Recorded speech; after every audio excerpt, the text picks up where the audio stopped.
Do you know what this is? It's a frequency tag, and it's fantastic against ticks and fleas. I had no idea that this even existed, and yet my parasitology professor in vet school actually did research on this specific device. Crazy, huh? So in this video, I'm going to tell you everything that I found out about frequency tags and why they are so amazing and why I am never going to let my dog, my cats, or myself out in the woods without this little thing. So first of all, what are they? Well, frequency tags are little devices that emit ultrasonic pulses at really, really high frequencies, around 40 kilohertz. It's way higher than us or our animals can hear, and it really disturbs arthropods, so basically animals like ticks and fleas, and actually even dust mites. So the premise of frequency tags is that putting them on our dogs and cats' collars will help in keeping ticks and fleas off of them during tick and flea season. And my question was, but do they actually work? So I went ahead and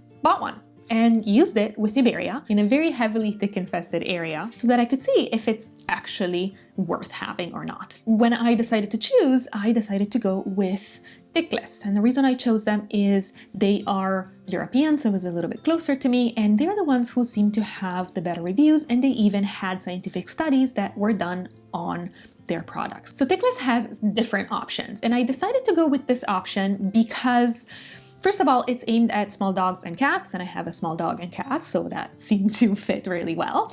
I like that it's basically the same looking system as what they recommend for humans, and my thought process was to use it with Iberia during our vacation, but to also, if necessary, use it on myself.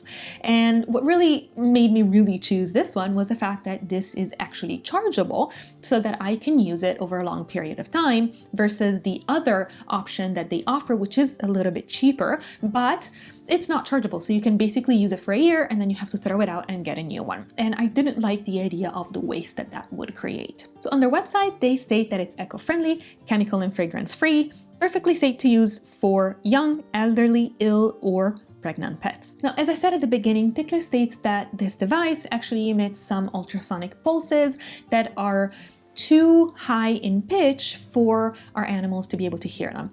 And I was skeptical. I'm going to be honest, I wasn't quite sure. So what I actually did is I got it out of the box and I charged it, and I didn't turn it on, and I just left it on my desk thinking, I'm just going to test it and film it, put it next to Kitty, next to Iberia while they're sleeping, and see if they're bothered by it. During this time, I had kitties come and visit me on my desk. I had Iberia come and visit. I kind of moved it around because I was planning on filming and then I didn't, you know. When I actually got around to reading the instructions, I realized that it had been on the whole time and nobody was bothered by it. So on the website, it stated that it has an operating range of 2.5 meters or about 8 feet for the device that I got, and the other device has an operating range of 1.5 meter or around 5 feet. And that's actually basically the same distance that we've been keeping with each other since social distancing, which I thought it was good enough, especially if you think of the size of a dog.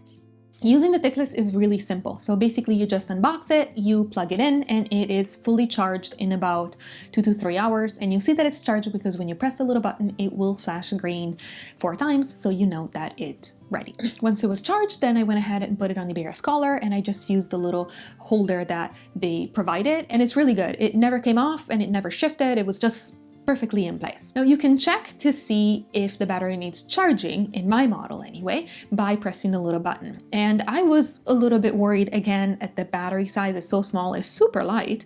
So I assumed that I would have to charge it more often. And so I checked it every couple of days, and it actually took me almost 30 days for the device to start flashing red, telling me that I needed to charge it. So awesome battery life. Now, before you put it on, Tickless actually recommends that your dog and cat be free of parasites. So what I did is give Iberia her user shampoo, which is a natural recipe that I make. I'll link it for you up there if you're interested. Once she was dry and 100%, of course, parasite free, then I went ahead and put it on her. I will tell you later, but a small hint right now is that it actually does work even if your animal has a current infestation, and it can also resolve it based on the studies that were done on it. But Tickless does recommend that you only use it on animals that are 100% tick-free, because obviously it takes a while for the Tickless to get the ticks of your dog if they're already on. The point is to stop them from getting on, and it's really good at that actually. Tickless also recommends that you leave it on your dog or cat all the time. Obviously, the point is to keep ticks away the whole time. But if you would like to take it off when they're in the house, they actually offer a device for in the home so that you can then keep your home basically tick-free.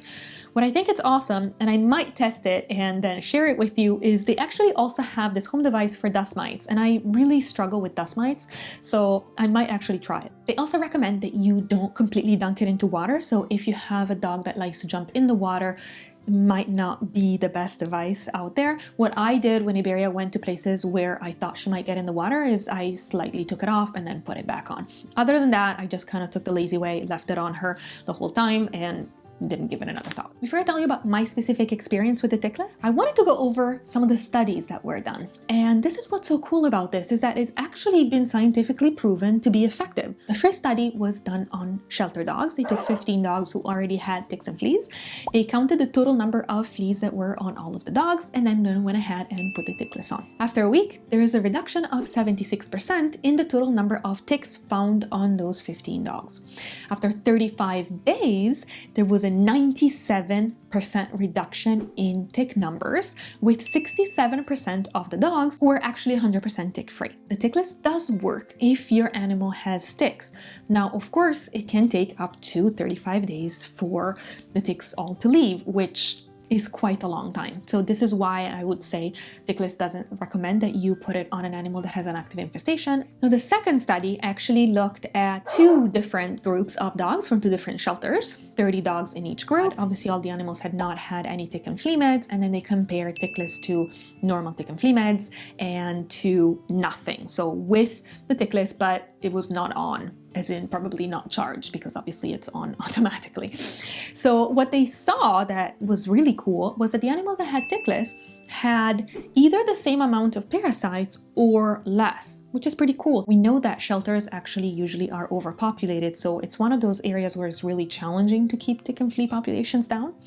They saw, of course, a reduction in animals that had tick and flea meds, but what they did notice is that there was quite a difference with the animals who had the Tickless turned off. So it definitely has an effect. So the last study was conducted in the United States, and they selected 100 pet owners from the states of Florida, California, and Alabama, so states that have tick infestations, and they asked them to use a Tickless and to monitor their pets for 60 days. At the end of the trial, 94% of owners reported finding 0 ticks on their dogs. This is really good.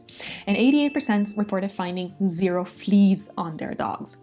Of the ones who found some, 6% found some ticks and 12% found some fleas, but they all reported finding them less than normal. So none of the owners who tried the Tickless, only the Tickless, again, ticks and fleas, found an equal amount or more ticks than they're used to. That tells us that it's definitely effective and it's definitely a good choice to use against ticks and fleas. In my experience, it was a success. So I put it on Iberia a couple of days before we left. As I said, it had been on before that. I didn't know. And I basically just left it on her. And I only found 2 ticks on her in 2 different occasions. Both times we'd been in really tall grass, and I mean, Iberia is a Jack Russell, so basically tall grass is like the jungle for her. And what I thought was so interesting is that usually when you find ticks, you kind of, when you're doing tick checks, you find them kind of burrowed in the fur. And I actually just found them kind of dazed, kind of walking on top of her fur, so much so that when she was walking out of the grass, I basically saw them completely dazed, and I just picked it off, disposed of it, and that was the end. I have never had that experience, ever. Usually ticks you have to hunt for, you have to really look around on the fur. I mean, even on people, like, you know, tick checks and stuff, I mean, you have to go and be pretty proactive to find them. So take home message, this is a very powerful tool that works really well at repelling ticks and fleas. It's definitely something that can be added to a multimodal parasite management plan, which is what I do. And if you're wondering what else can be done to be added to this that is still non-toxic and will not harm your dog and cat or your family, because these can be used for us as well, then check out this video. Thank you for watching us. Give your cat and dog a kiss from us. We'll see you in the next one.